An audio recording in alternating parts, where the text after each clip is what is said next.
So you've just got a Fire Stick or a Fire TV and you want to know how to set it up in the easiest way and the best way to do it. Well, this video will show you how.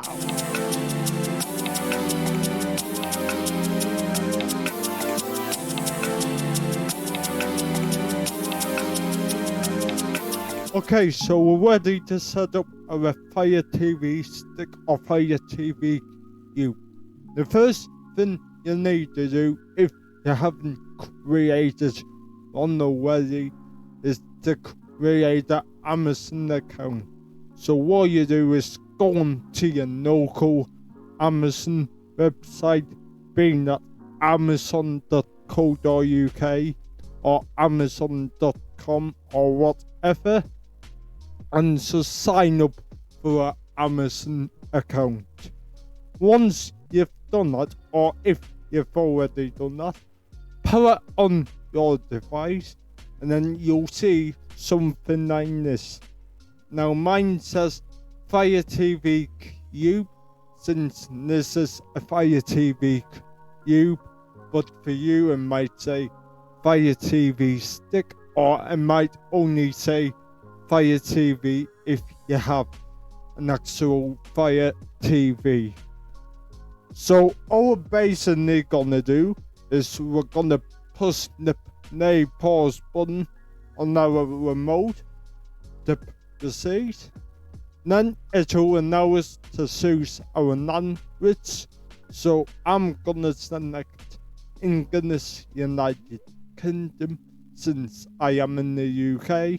And then you can either set it up via the Fire TV app on your phone or tablet, or you can just set it up with no remote. For simple purposes, I'm just gonna set mine up with no remote, and what it's doing now is finding Wi-Fi networks. So here, the shows our Wi-Fi network. Now if you've looked your Fire Stick into an Ethernet adapter, it won't do this. It will automatically detect whether or not you have an Ethernet adapter plugged into your Fire Stick. So if we click on the Wi-Fi and then we just enter the password from the Wi-Fi. Okay, so once you've typed your Wi-Fi password in, just click on connect, and that will connect you to your Wi-Fi. Connection successful. Now it's second for updates, so it's updating the operating system. Your Fire TV Cube has been up to date. Right, so now it will ask us to sign into our Amazon account. So if we click on have an account sign in, or if you're new to Amazon, like I said before, you will need an Amazon account to be able to use your device, so bear that in mind. So if we click on have an account sign in, and what I'm gonna do, this is simple. I'm gonna do the first option, which is to go on my PC, go to amazon.co.uk/code, and then I'm gonna enter the code that's on screen now to actually connect it up to my Fire TV Cube. So I'll do that and I'll be back in a second. So on this page here, I'm literally gonna enter the code that was shown on my Fire Stick. Okay, successfully registered. Welcome streaming wizard. So if we click on continue, and then save Wi-Fi passwords to Amazon. I don't know why you want to do that, folks. I'm guessing if you have another Fire TV device, you can like sync your Wi-Fi passwords, but for privacy's sake, I did click on no. So click on no, and for this, again, for privacy purposes, I did advise clicking on the 9 just there, and then restore Fire TV. So if you have another Fire TV device and you made some settings change to them, if you click on restore, it'll up 9 new settings on the new device. But since this is a beginner's guide and I want to show you what settings to turn on or off anyway, I'm just gonna skip, and then it'll say use Fire TV and Alexa to control your devices. Well, we can do that later, folks. So if we click on doing this later, you might not see that if you have a Fire Stick. That's basically exclusive to the Fire TV queue. So parental controls, you can do that if you want to, but I'm not. And then it'll say select the apps you want and then download them at the end. I'm not gonna do that in a minute. I just wanna finish this setup process, so we're gonna click no thanks. We'll do a bit of optimizing, and it'll say choose a screensaver. So if you have your own photos on Amazon Photos, you can upload your photos and view them on the Fire TV. But I'm just gonna click on the normal stock photography and click on done. Then it will say welcome to Fire TV. Personalize Fire TV with profiles. So if you want to, if multiple people is using this, you can create multiple profiles. Easy navigate with the home screen. Decide what to watch with find customized apps in your main menu. Okay, I'm gonna walk through that for you.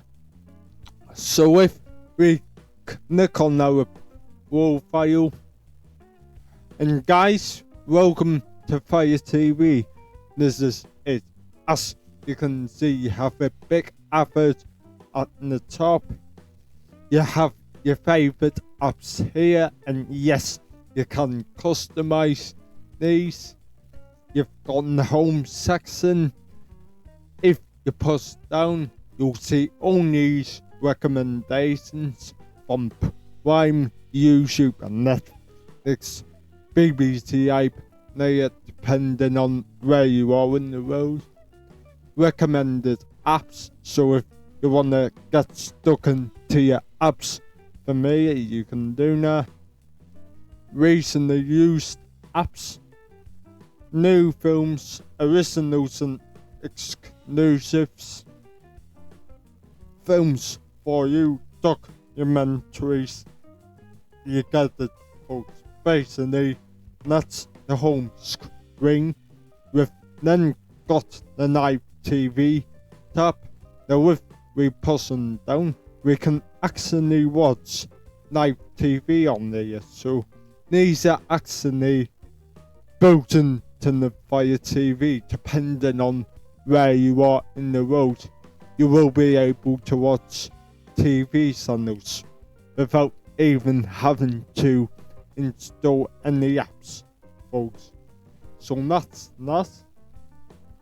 My stuff is basically only stuff that you've purchased or booked, marked, and then if you go to the Mac, you find that's find, and then you can search for something in here, or you can browse the App Store, browse some films, TV programs, sport, games.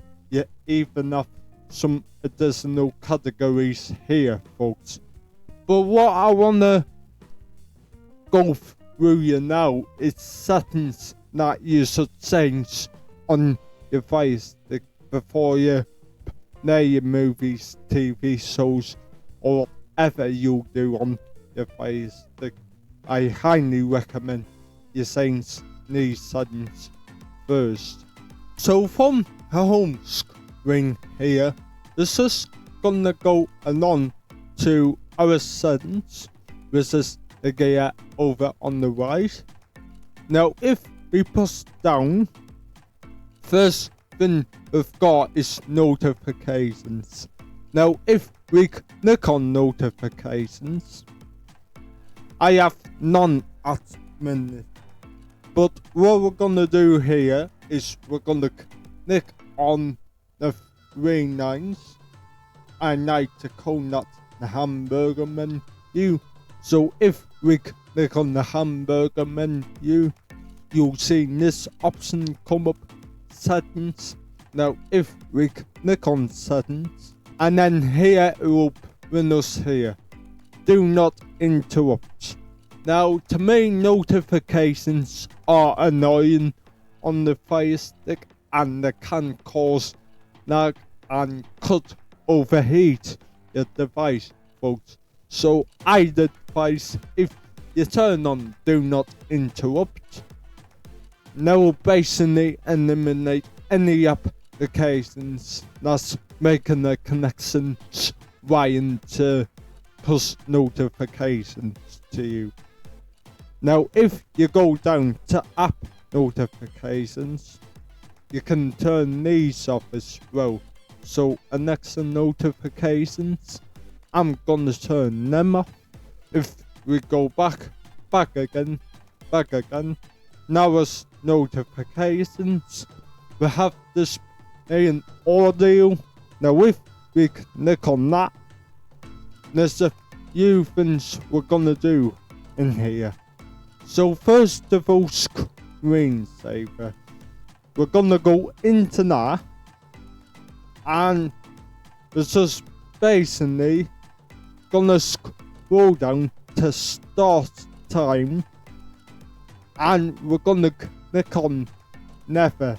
There is no point having the screensaver on your Fire Stick, because when I find when you eventually turn it back on, it takes a longer time to back out from the screensaver, and sometimes you even have to reboot the device, which is not what we want. So start time never, turn off date and knock, and that's it. So you'll not see a screensaver on your Fire Stick anymore. And even if you want to view your pictures on the full screen, the best thing to do is just get a USB stick, plug it into the Fire Stick with an OTC cable, which I've done videos on, and then view your pictures that way.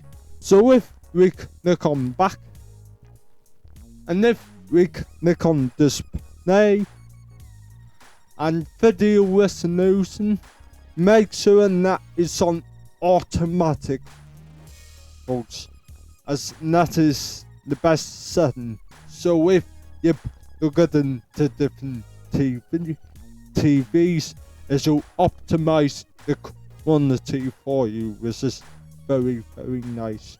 So leave it on automatic, and then if we scroll down to color depth.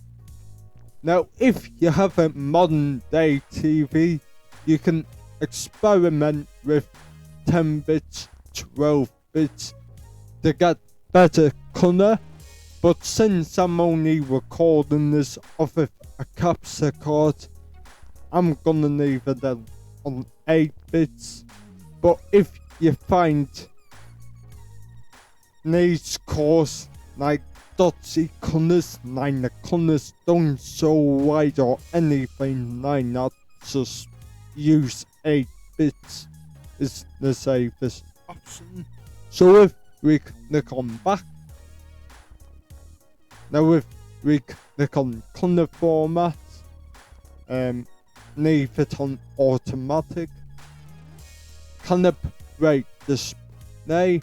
Now this can be good if your Fire Stick or Fire TV is like this. So let me show you.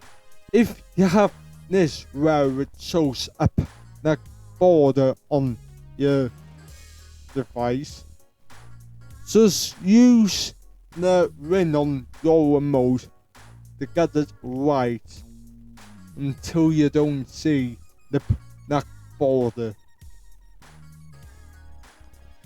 So for me, this setting is good, so I'm gonna click on accept. That way it shows the full picture. Dynamic range sense. Usually what I tend to do, I normally have it on adaptive, but if you don't want to mess with that, you can leave it on always HDR, which I'm gonna do actually. So always HDR. So if we click on back again, and then if we scroll down to audio, and in audio you'll see navigation sounds, and one there is these clicking sounds.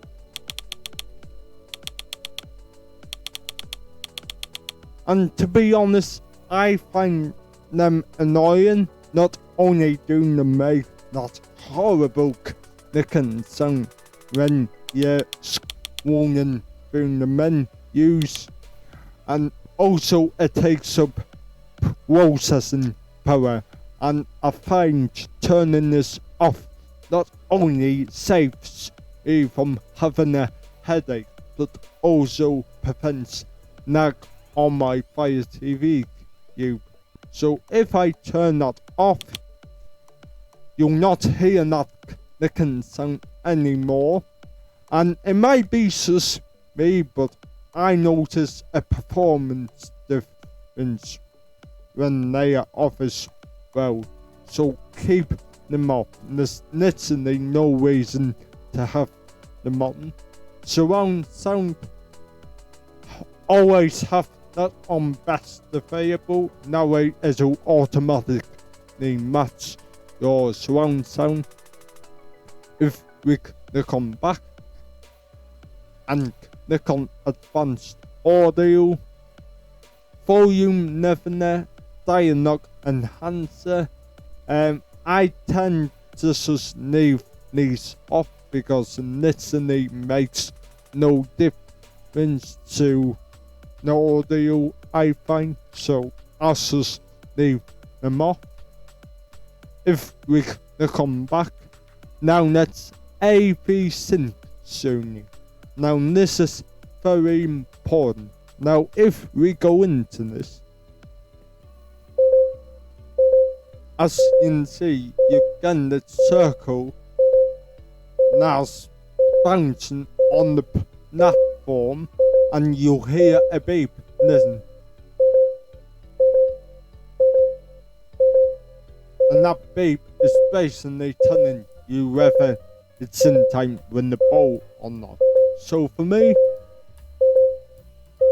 it is in time with the bowl, but if it's not, you can sync it up like that, then click apply to save it. But mine's in sync, so I'm gonna leave it where it is.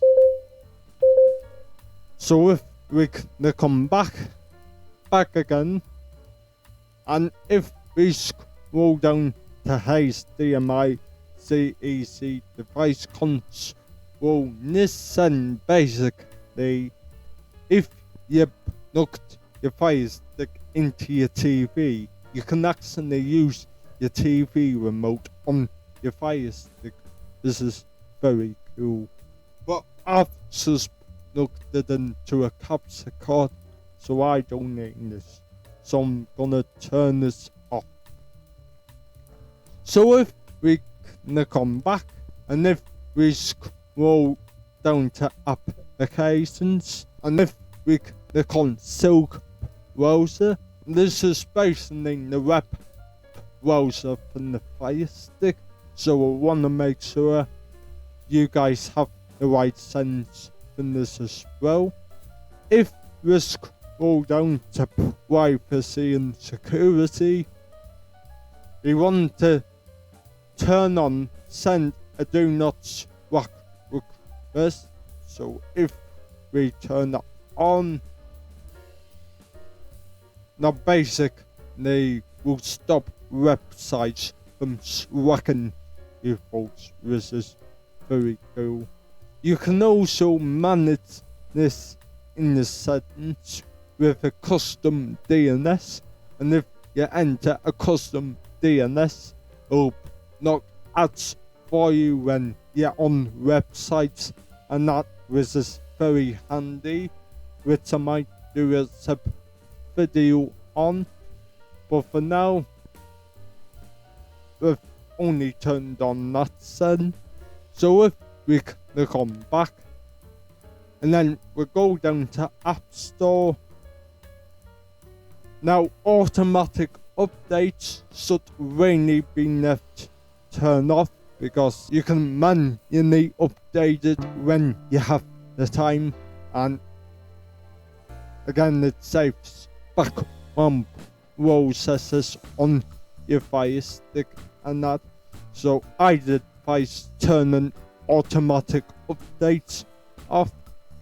Scroll down to external marketing links, and I'd advise either click on ask before opening, or if you really security causes, turn on don't open.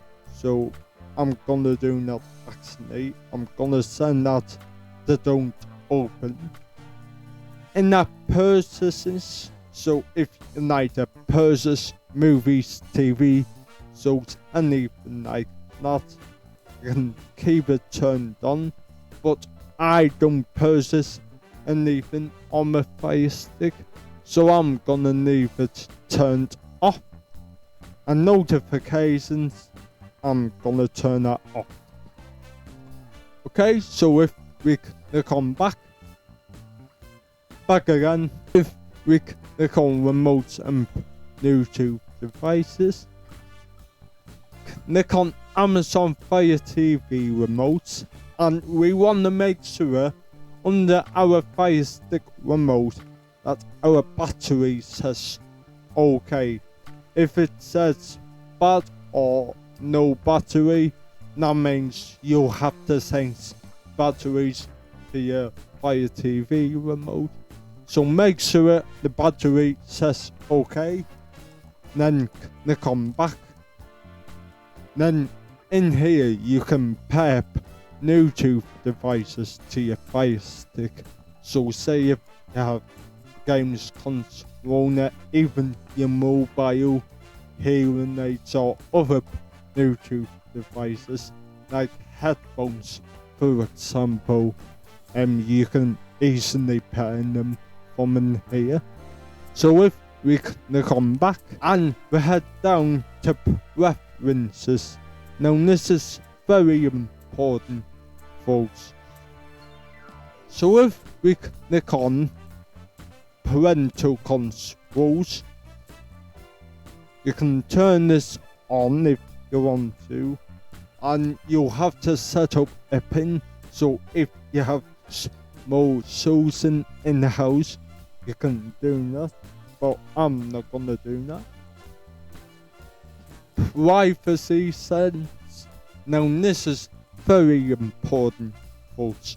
So if we go into privacy settings, all of this should be off. Cookie consent should be off. Data users should be off. Connect app users data should be off. And incest-based ads should be off. Basically, turning this off stops Amazon from spying you and what you're watching. Say if you watch an action movie, for example, and you had them settings turned on, and then it'll come up recommended for you, and then you'll be like, how does it know I've watched an action movie? How do Amazon know the things I like, basically? So if you turn them off, Amazon won't be able to see what you're doing. So if we click on back, and if we click on data users monitoring,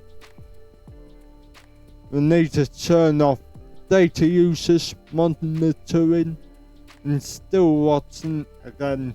It's just going back and forth to Amazon and what you're watching.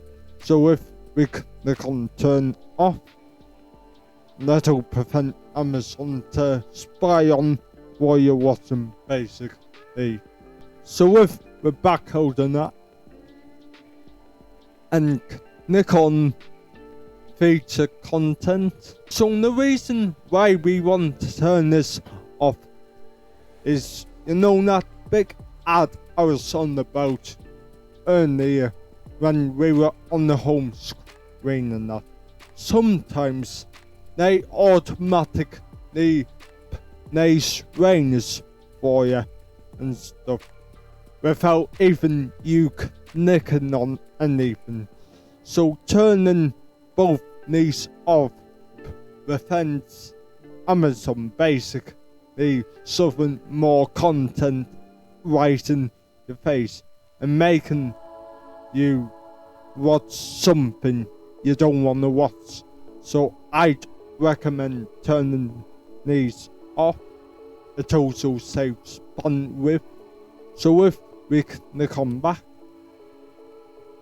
and if we scroll down to time zone, this is a preference thing, but I like 12-hour clock compared to 24-hour. So if we click off, so that'll basically show the time in 12-hour. So if we click on back again, we're back here. So if we now go into My Fire TV, and if we click on About, we want to make sure it's fully up to date. So if we scroll down to Install Update, so this will basically make sure that your Fire TV stick or cube is fully up to date. Okay, so now we've updated our device. If we push back now, I'm gonna show you how to enable a hidden option in here, folks. So if we click on About, and if we click on where it says Fire TV and the name of the device, so mine's Fire TV Cube. So if we click on that 8 times, 1, 2, 3, 4, 5, 6, 7, 8, it will say no need, you're already a developer. Now if we push on back, you'll see a new option called Developer Options. And basically, I'll discuss this in the future video, and I've already discussed it in some of my previous videos, but I will be doing the new one soon. So if we go into it, we have ADB debugging, which I'm gonna turn off because I don't need that at the minute unless I'm trying to connect from my mobile phone. So I'm gonna keep that off in a minute. And install unknown apps. What does that do? Well, basically it allows you to install third-party APKs that's not available in the Amazon App Store. So things like Kodi, Cinema, and some other stuff on that's not in the Amazon App Store, folks. So that could be a useful setting for you. But we're not gonna touch that setting today because I'll discuss it in a future video, folks. So I hope you enjoyed today's video, and now is how to set up your Fire TV stick or Fire TV Cube. If you liked it, give me a thumbs up, subscribe to my channel if you're new, also share the video as well, guys. That way it gets out to more people. And with that all being said, have a great day, and I'll see you in my next video.